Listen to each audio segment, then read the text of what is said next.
Stairway to Heaven, Chapter 2. Sure, He said, and nodded. Grilby didn't usually do those types of generous deeds much, but he liked her. Plus she had driven off those dogs. That situation could have gotten very bad had she not stepped in. And she did seem to be a nice person. It was a shame of what happened with her job. The job? Grilby gasped. I'm hiring. He told the girl. She froze with a peculiar gleam in her eyes. Really? She jumped up from the seat. Grilby couldn't believe his good fortune. This girl had saved him from dogs, and she could very well have been the help he needed. I'm Grilby. He introduced and extended a fiery hand. You're the owner? She asked. Hi, I'm Styx. It's really nice to meet you. She shook his hand. It felt as warm as her hot chocolate had been. Styx's heart leapt. This man had been kind enough to listen to her go off on a tangent, pay for her drink, and now he was offering her a job? She felt overjoyed. When was the last time anyone had been so kind to her? What are the requirements? Styx asked. Grilby reached into his vest pocket and retrieved a folded piece of paper. He handed it to her. 1. Must be able to wash dishes. 2. Must be able to wait on customers. 3. Must be kind and considerate. Is that it? She asked, dumbfounded. Grilby nodded. Dishes? The flaming bartender glanced down at himself and back up again. Oh! Wow, that must be hard, Styx said. I can do all these things and more, sir. Sir? Grilby practically jumped out of his shoes. No, please, don't call me that. He insisted without hesitation. Styx gave him a blank stare. The corners of her mouth twitched before she broke out in a smile. A real smile. A few of Grilby's flames flickered a light bluish green for a moment. She had never felt so happy. I can do it, she promised. There was no way she could mess up. It seemed easy enough. All right. That's all the flaming man said. I don't have to sign any papers or anything? She asked. Many of her jobs had forced her to sign millions of sheets of pointless paperwork. No. He confirmed. Grilby paused for a moment. How old are you? I'm 22, she answered. Grilby just nodded. Styx didn't know how to gauge his emotions and had no idea what he was thinking. It was sort of unsettling. Plus, Grilby did not appear to have eyes. He did wear glasses, though, and they bore a slight resemblance to her own glasses. Okay. The downside to hiring another person was that he would have to talk more. Grilby wished he could speak into people's heads, then he wouldn't have to talk. But nevertheless, he was relieved to have extra help. If he had to talk a bit more, then that was what would have to happen. That girl, Styx, hadn't even asked what her wages were or how often she'd have to work. Maybe she needed the job more than she was willing to admit. The bells rang again as the last of his customers left for the night. Grilby's was empty except for the flaming man and the girl at the bar. Do you need any help now? Styx asked him. It had been a bit of a slow day for business. There wasn't much he needed done. No, but I should probably show you around. Grilby responded and led her through the kitchen door. Past the door to the right was the kitchen. It would have looked more like one if there was more cooking appliances. There was a stove that Grilby hardly ever touched. He used fire magic to cook food, so he didn't need to have it. There was a refrigerator and a freezer, counters, cupboards, and drawers, and everything including the kitchen sink. All the rooms connected to a short hallway in the back of the restaurant. The room past the kitchen was the break room. It isn't much more than a glorified closet, Grilby thought. And then there was the door that led upstairs to his apartment. Styx was observing everything, it seemed. Her gaze didn't stay on any one thing more than a second. She intently stared around. It appeared she was taking note of the place. After he showed her everything, they returned to the front. That's everything then? She asked him. Grilby nodded again. You can come in at 10 a.m. Grilby informed. There never was much business in the morning. That's kinda late, Styx commented, seeming a bit pleased. You got it! The flaming bartender did not have anything else to tell her besides one thing. Thank you for, helping me, Grilby told her, appreciatively. Huh? Oh, you mean the dogs, she said. It was no trouble. Styx smiled at him, and she turned to leave. And then she added, I haven't been fired so many times because I'm a bad worker. Grilby believed her. She wouldn't have been so attentive or determined if she hadn't. Good night, Grilby. And just like that, she was gone, leaving Grilby behind washing the bar. Styx had run all the way home, fueled by her excitement and joy. Which was a complete mistake. She stood doubled over on the porch, panting as she tried to get oxygen back into her system from the frigid air outside. Other than that, she couldn't have been better. She had a job again. There was still hope. Styx stamped the snow off her shoes and breathlessly entered her house in the woods. She sighed and relished the sudden warmth for a moment. Her house wasn't very big or ritzy in the slightest, but it was home.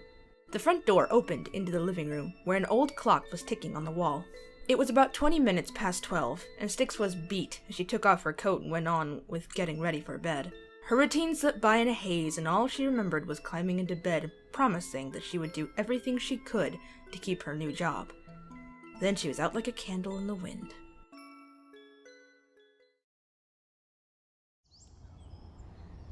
Sometime in the morning, she became dimly aware of the bright light flooding in through the curtains on the window. Styx huddled deeper into the warm cocoon of blankets. Though she wanted to continue sleeping, the gears in her mind began to awaken. She had a new job, and her fiery employer seemed nice. She wasn't going to give up, but was this going to grow anywhere? Or was it another dead-end job like countless others before it? She had no idea. Styx did know that she had been drowsily staring at a crease in the blue fluffy blanket drawn up around her head. She yawned and stretched her arms straight against the wall. She sat up, blinking, and slid her feet out onto the gray carpeted floor. She threw the blankets back up to their rightful spot covering her pillow.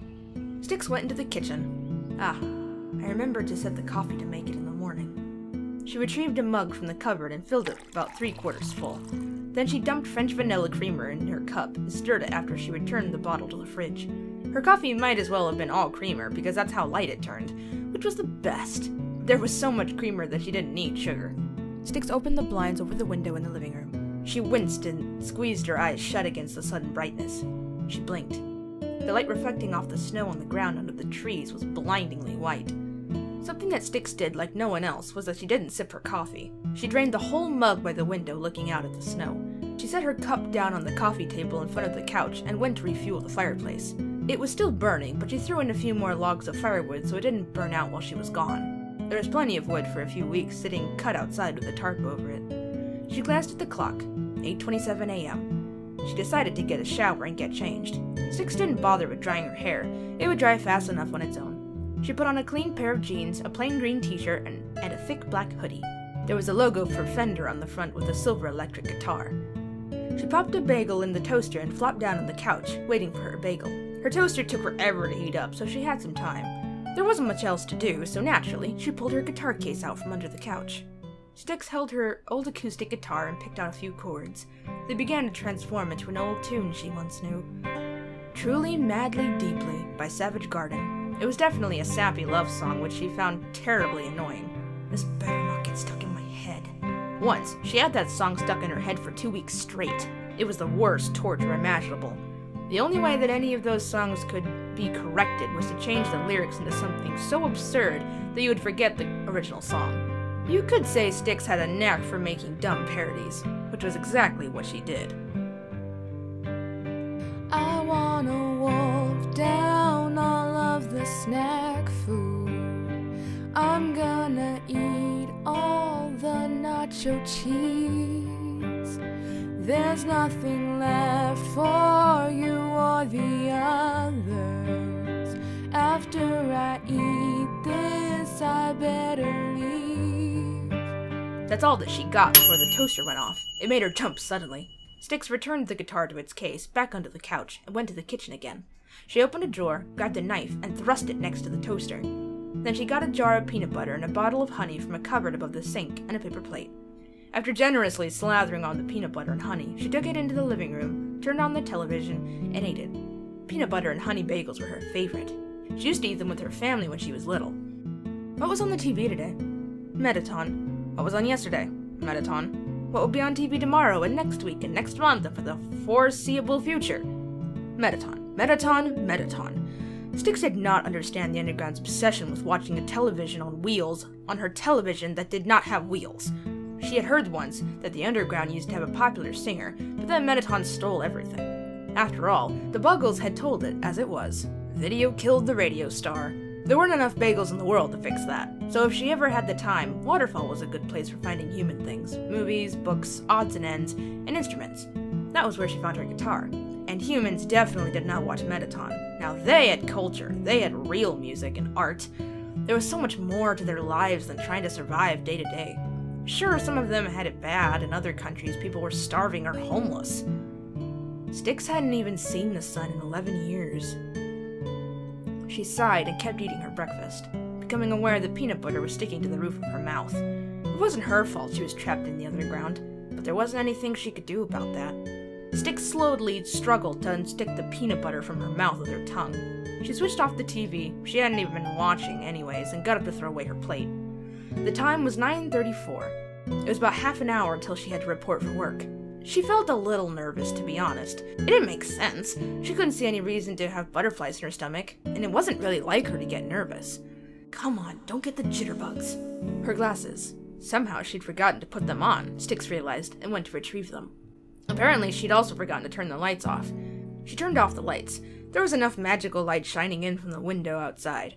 Styx put on her glasses, feeling stupid for having left them in her bedroom. She did need them, but it wasn't like she couldn't see without them. Her cell phone was sitting on the nightstand beside her bed, and as she picked it up and stuffed it in her jean pocket, she thought, why do I have this? It's not like I have friends to call anyway. In truth, she only had it just to play a game called Bejeweled. You had to swipe different colored gems together in lines of 3 or 4 to match and score points. That was its purpose, besides the millions of human songs she had downloaded onto it. However, there was always so many she still wanted to download, and even more whose names she sadly couldn't remember. Songs she once knew, singing them with her family in the car just because. Styx retrieved her keys and grabbed a ball cap that was hanging on a small hook by the front door. It was black and had the words Hotel California embroidered in yellow. Along the brim to the right, there was a small eagle with wings spread. She went out the door and into the bright, snowy, freezing world of Snowden singing. Video killed the Hotel California. Such a techno place, such a boring place. Living in a town that they call Snowden. Oh, the snow's 6 feet deep, and you're gonna freeze.